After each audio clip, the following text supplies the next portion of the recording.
Car rings, necklaces, or vintage treasures to sell?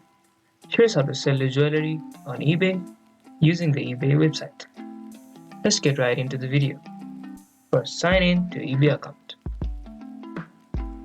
and click on Sell button at the top of the homepage to start listing your items.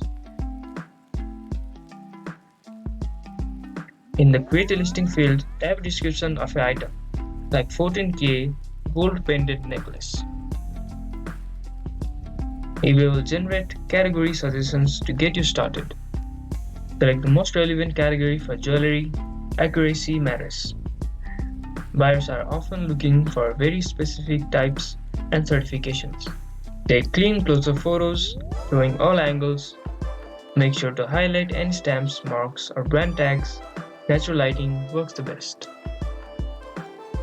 Complete all the specifics like metal purity, gemstone type, chain length, and overall condition. The more detailed you are, the better. Choose whether to sell by auction or buy it now.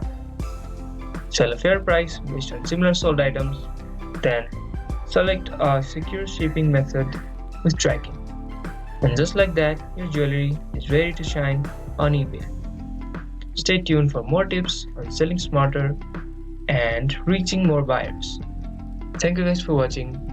Don't forget to hit the like button, subscribe for more videos, and see you guys in the next one.